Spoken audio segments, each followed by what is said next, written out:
Whoa!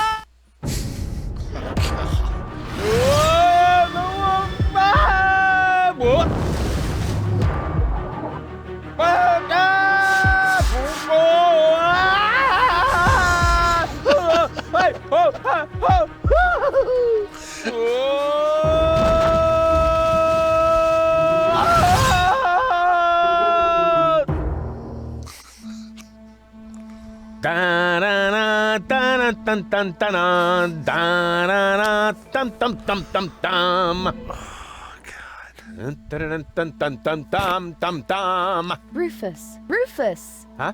What? You haven't answered my question. How did you get here? I just don't understand. That's because there is nothing to understand. The whole story is nothing but one big filthy lie. Almost as filthy as Rufus, but not quite. Cletus? Of course it's Cletus. Why would that surprise you? I am not the one who barged in here uninvited. I have come to save my planet. Well done, moron. Goal and I had reached an agreement. I was trying to keep the existence of the Deponians a secret from the Council of Elders so that Deponia could be exploded, but Goal convinced me to tell the truth. We were just about to save Deponia. The escape pod was taking us to Elysium. Now, it's useless. We're not going to make it to Elysium, and the Council of Elders will never learn about the Deponians. Bravo, Rufus. That was a stroke of genius. Don't listen to him, Goal. He's lying through his teeth. I don't know. His version does sound pretty convincing. Now, remember, he's lied to you before. The Goal that I know would never have let him get away with it. That's because you only know one part of Goal, the part that is naive and idealistic. The Goal that I know is a fighter who will stand up for what she believes in. But there is a third part as well. And that part sides with me. Isn't that true, Goal? There is no third part. You tell him, Goal. I just don't know. I can't remember a thing. Of course you can't. Thanks to this Fleabag's brilliant intervention, your brain implant has been damaged. It's a habit of his. I'll fix it. Don't worry. You still don't get it, do you? We have no use for you here. If you really want to help Goal, then jump. We're directly over the ocean. With a little luck, you may even survive the fall. No! No, this isn't right! Oh, come on. Do what is best for Goal. Yes, while the introduction to the first part was really complex and you had to assess solutions, content and characters all by yourself, the second part starts out much more fast-paced. I'll boost tension once more in the third installment, but the ultimate climax in terms of drama versus depth happens here, where the player's hands are bound. Cletus has you at gunpoint, Rufus' back is to the wall, and he's left with no other choice but to press the button. However, I want at least some interaction here, and I'm glad I followed through with that idea. It's just so gloriously silly, but also equally rewarding to show the medium computer game in all of its storytelling beauty. And that happens by showing the tag that actually tells us what happens if we press a button. Unfortunately, there's some dust on it when Rufus tries to make sense of the icon. Looks like an ejection seat, but at the closer glance, well, there's some more dust on it. It gets blown off the icon and now looks vastly different, so for all players who almost did miss that, take a closer look at that icon. What Rufus' mind does to him there is pure gold. It's also quite nice how I manipulate the player's expectations there. They come crashing down after promising build-up. And all that with only 2 objects. Yeah, I hope it still works now that I've spoiled it. Probably not, so I just ruined the punchline. Whatever! Yeah, you did. That looks like an ejector seat. Huh, there's still dust on the label. A shrink ray. That's even better than an ejector seat. Wait, there's more dust. Awesome! A bear! That's my favorite so far. What the fuck? Huh, Must be the ejector seat after all.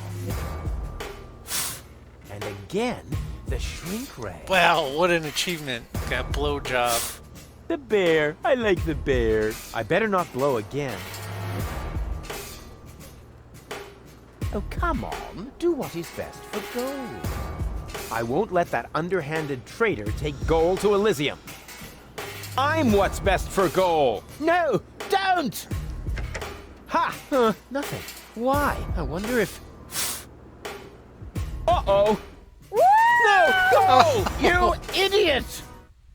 Goal! No, no, no, no, no, no, no, no! You blasted idiot! Cletus, help me! Hang on! Don't panic! I'll come and get you! Somehow! Do you finally realize the damage you're doing? Cletus! Don't panic! I'll get you! Why don't I do everyone a favor and kill you right here? I'm coming, Goal! Hang in there! Where do you think you're going? I'm on my way!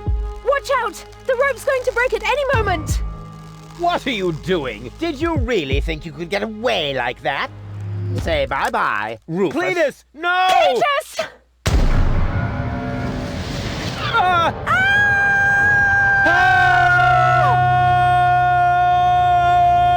Oh dear, what have I done?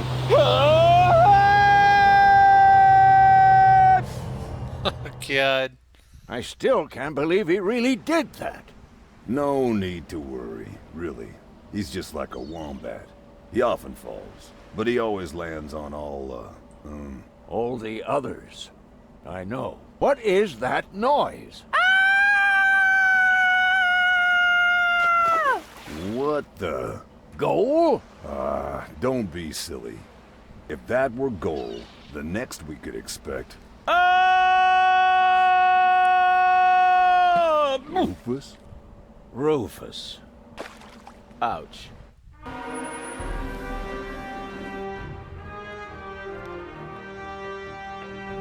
Wow, nice job.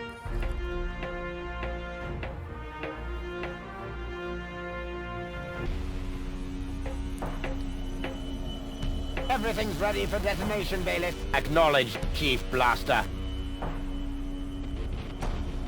Anything else? Are there no new instructions? We can start the countdown now. I appreciate your eagerness, but this is not a training maneuver. This is about destroying the zone around the Rust Red Sea before we blow up the entire planet. I see, Bailiff.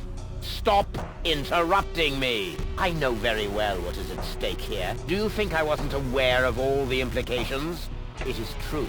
Inspector Cletus has not yet reached Elysium. We can only guess what kept him, but as long as there is still hope that he will complete his task, we need not worry. Until then, I don't want to hear about any countdowns. Do you understand? Yes, I do, Bailiff. Cletus is going to succeed. He will convince the Council of Elders that there is no sentient life on Deponia. And, if he should fail, then we shall see to it that the planet is indeed uninhabited. Dismissed. I have too many worries of my own to deal with your moral misgivings, so get out! Out, I say! Yes, sir. Where the devil is Cletus?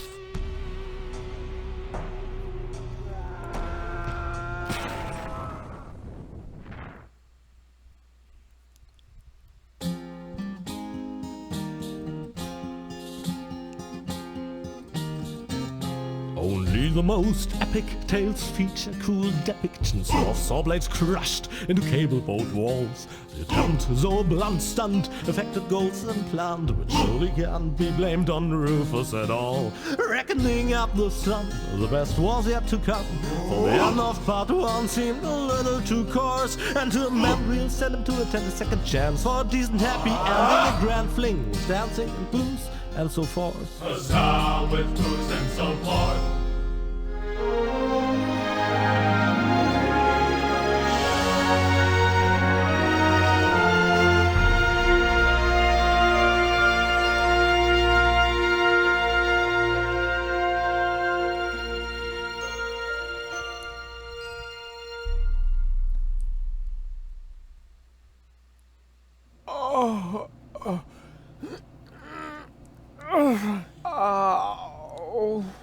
I think I ought to fire my chiropractor. Doc? Huh.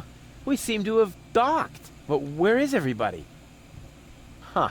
A note from Bozo, that old pirate.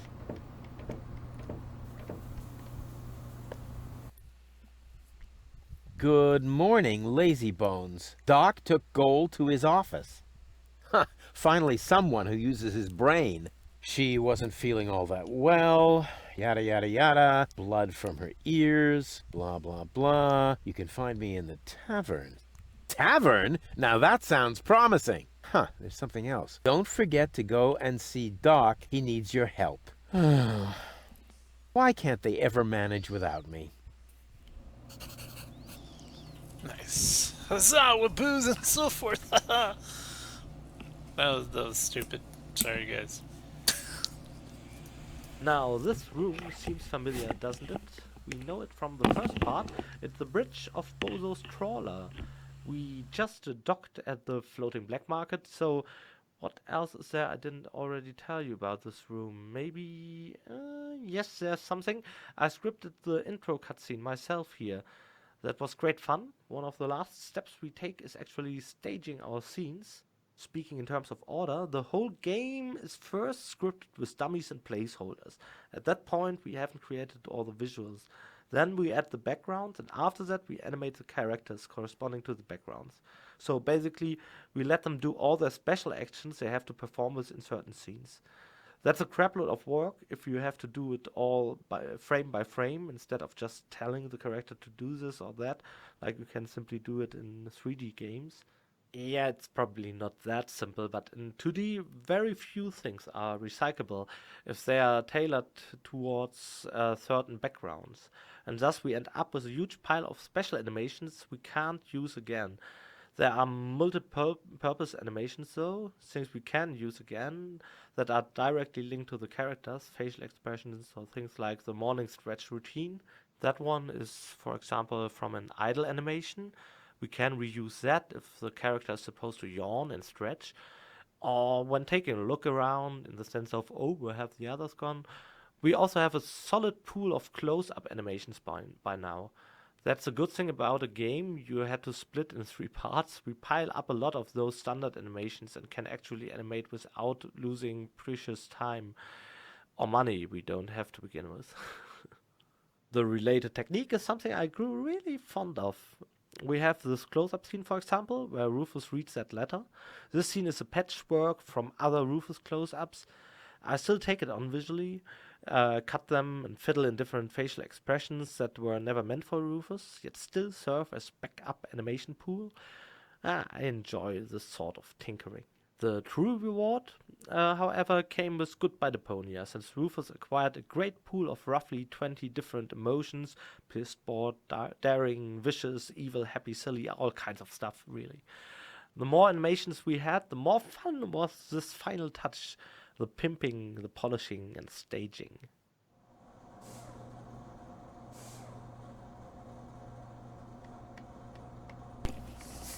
Well, I didn't hear much of that at all because I went to go get a drink. Oh well. Let's see. Can I click on anything here? I would love to claim that I don't rummage around in trash, but who am I kidding? After all, this is Deponia. Blech! Slimy. Oh, that is disgusting. No, I've had it. I simply do not belong here. Wait! What's this? Hey, that's my old anchovy bait. It's still good.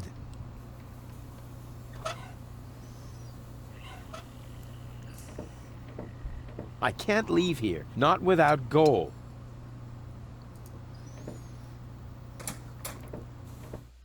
Straight up take the guy's boat.